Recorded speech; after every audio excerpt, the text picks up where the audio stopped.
Hello বন্ধুরা, আজকে সকালটা শুরু হচ্ছে ভালো কিছু দেখে। হ্যাঁ, যে জিনিস যুগ যুগ ধরেও দেখা যায় না। আজকে আমি ঘুম থেকে উঠে, যদিও 8:30-9টা বাজে, যাই হোক, একটা ভালো কিছু দেখতে পেলাম। সেটা মুখে আওয়াজ না থাকলেও থাকতে পারে, চোখটা ওখানে না থাকলেও থাকতে পারে, সেটা বড় কথা নয়, কিন্তু বইটা খোলা আছে। ঠিক আছে, এর থেকে ভালো কিছু আর হতেই পারে না।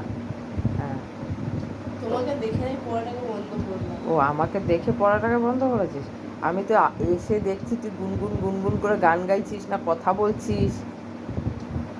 না, কি? পড়ছিল, ও পড়াই ও, মুখস্থ। পড়াটা গানের মতন করে বেরোচ্ছিল মুখ দিয়ে? হ্যাঁ, গান তো করিনি, গানের মতো করেও বেরোয়। তাহলে কিসের মতন করে হচ্ছিল পড়া পড়াটা? রিপিট করছি। পড়াটা রিপিট করছিস? যাক, দেখে আমার চোখ ধন্য হয়ে গেল। ঠিক আছে, চোখটাই ধন্য হয়েছে তো, হ্যাঁ, আর কিছু হয়নি। আর কিছু ধন্য হয়নি। তাইলেই হলো। এবার আমার খেতে দাও, আমি কাজে যাবো। খাওয়া ছাড়া কি আর তোর কোনো কথা নেই মুখে? মানে ওই সারাদিনে একটাই নাম জপা, খাওয়া। খেলেই তো কাজ